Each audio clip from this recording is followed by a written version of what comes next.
Aujourd'hui, pour pour une nouvelle vidéo sur la fanfiction Fazbear Family, nous allons lire 4 épisodes. Je pensais que ça serait assez pour découvrir l'histoire. Épisode 5. Une drôle de révélation. Peu de temps après, une voiture de police, une ambulance et le gérant de la pizzeria arrivèrent. Les 4 amis étaient toujours occupés à réfléchir à un moyen d'expliquer leur situation. Pour eux, le meilleur moyen de s'en sortir était de tout leur expliquer et d'espérer qu'ils les croient. Et c'est d'ailleurs ce qu'ils firent à l'arrivée de la police et du gérant. Ce qui allait être, d'une part, une chose facile, vu que les animatroniques ne sont ni censés être allumés, ni pouvoir interpeller quelqu'un pour lui parler d'une chose pareille. Mais difficile d'autre part, car leur histoire était complètement folle. Quand ils sont rentrés dans la pizzeria, ils furent surpris de voir les 4 animatroniques debout, devant la porte, en regardant dans leur direction, comme s'ils les attendaient. Le gérant, qui connaissait bien ses mascottes, comprit que quelque chose n'allait pas. Et ça se confirma quand Bonnie se mit à parler. « S'il vous plaît, on a besoin d'aide !» Il aura fallu un long moment pour expliquer ce qui leur était passé, mais les policiers ne les croyaient pas. Ils pensaient que c'était pas possible et que tout était simplement une blague. Il a fallu qu'Arthur, le gérant de la pizzeria, c'était un homme grand, à l'air rassuré, âgé d'une 40aine d'années, leur explique que ce n'était pas possible que ces animatroniques agissent de cette manière. Freddy reprit où Bonnie s'était arrêtée. « On doit vous montrer notre preuve. Elle se trouve dans la ruelle, derrière la pizzeria. Et c'est la raison pour laquelle on vous a fait finir ici. »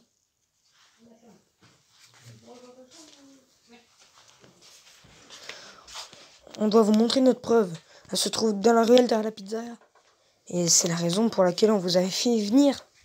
Les 2 policiers, Arthur et les animatroniques, se dirigèrent vers la ruelle et ils eurent tous une réaction de terreur en voyant les 4 cadavres d'enfants toujours occupés à brûler. Cette preuve était bien plus que suffisante pour qu'Arthur croie à l'histoire de ces animatroniques.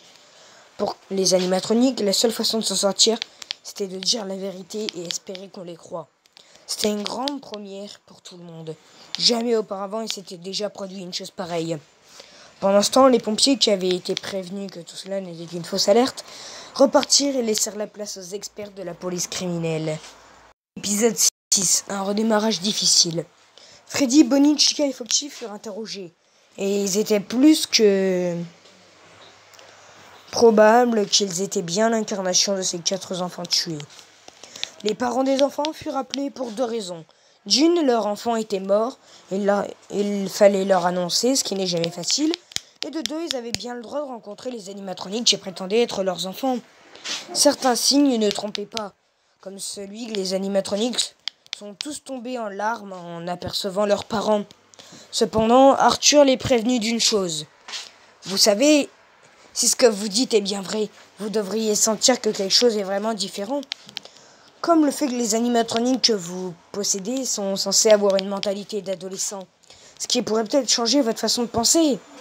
En réalité, j'en sais rien, c'est la première fois que je vois une chose pareille. » Déjà, leur réaction face à cette phrase montrait bien qu'ils avaient compris et qu'ils s'inquiétaient. Oui. Je suis en vidéo, là. Je suis en train de lire en vidéo.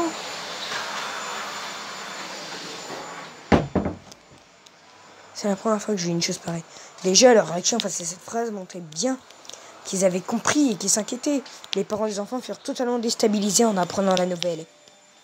Il leur fallut plus de 15 minutes pour se calmer et enfin écouter ce qu'on avait à leur dire. Ils furent scandalisés face à l'explication d'Arthur et de la police. Pour eux, c'était une blague de très mauvais goût. Arthur partit chercher les animatroniques, qui se trouvaient avec un inspecteur qui était encore sous le choc de parler avec des machines. Sur le retour, Foxy vit un des scientifiques amener une pochette contenant un des indices. Cet indice était un objet précieux appartenant... Sur le retour, Foxy vit un des scientifiques amener une pochette contenant un des indices. Cet indice était un objet précieux appartenant à Foxy. Tout à coup, il se met à courir pour rattraper le scientifique et se mit à le prier de lui rendre cet objet. Il était en larmes. L'objet n'avait pas pris feu car il était tombé de la poche de Luc avant qu'il se fasse poignarder. Arthur vint aider Foxy car il trouvait que c'était injuste de lui enlever son seul souvenir de sa vie. Le scientifique lui rendit son objet. C'était une sphère dorée à peine plus petite qu'une main. Une des mères présentes reconnut l'objet que tenait Foxy et lui demanda où il avait trouvé ça. Foxy répondit juste Cet objet m'appartient, maman. C'est moi, Luc.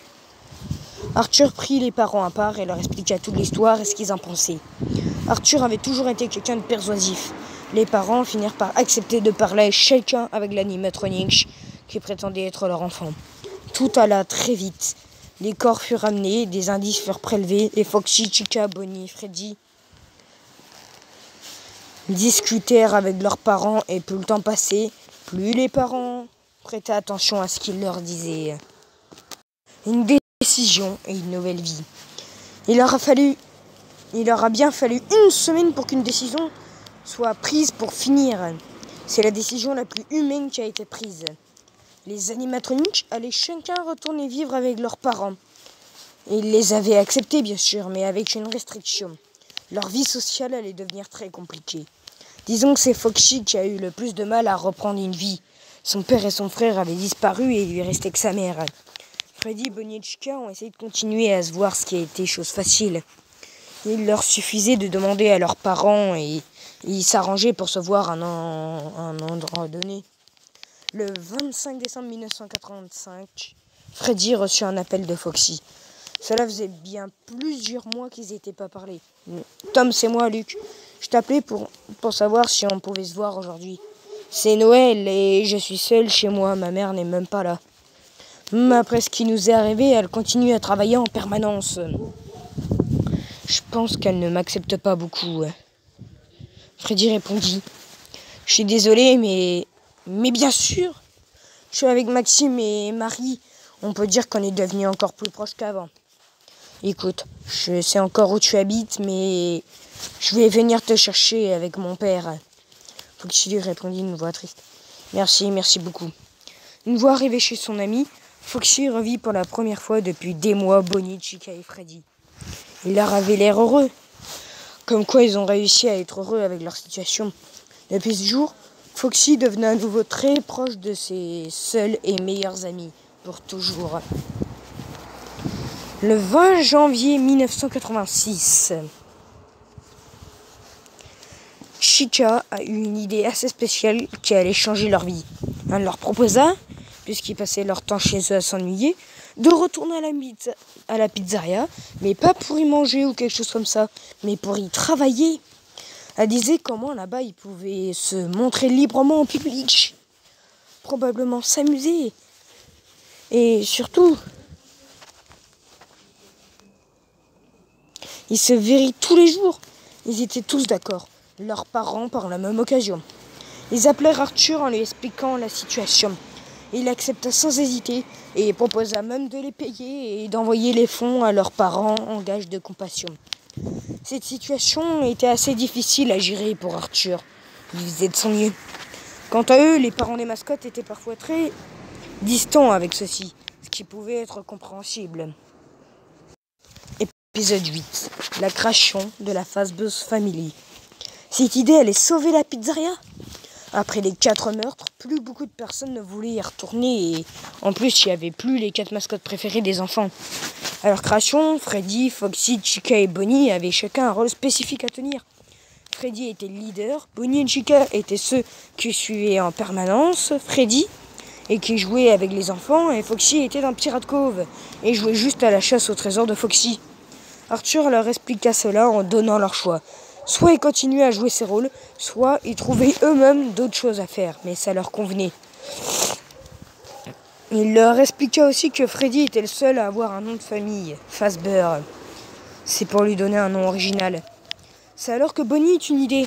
Pourquoi pas se donner ce nom à tous, devenant ainsi la Fazbear Family. Tous ces événements allaient quelque part permettre à la pizzeria de faire de la publicité et ainsi réattirer les clients. Chica était plutôt optimiste. Ah, je me sens déjà comme chez moi. C'était pas vraiment le cas de Foxy. Ouais, tu trouves ça sympa de revenir dans un endroit où nous sommes tous morts? Un grand silence apparut dans la pizzeria. Aucun d'entre eux ne s'entendait à une telle réaction. Freddy ajouta. Tu sais, Foxy, essaye d'arrêter de voir tout le temps le mauvais côté des choses. Foxy hurla de rage. Tu trouves que c'est une chouette chose? On se retrouve dans des robots déguisés de manière ridicule. Et sur ces mots, il se dirigea vers Pirate Cove. Il y entra et fermait les rideaux, comme s'il voulait qu'on ne le dérange pas. Arthur essaya de rendre les choses moins tendues. Au moins, il considère déjà Pirate Cove comme si c'était chez lui. Arthur leur expliqua qu'il était équipé, en plus de leur boîte vocale qui leur permettait de parler, d'une boîte à musique qui leur permettait de jouer de la musique, en même temps d'en reproduire quelques-unes qu'ils auraient déjà entendues.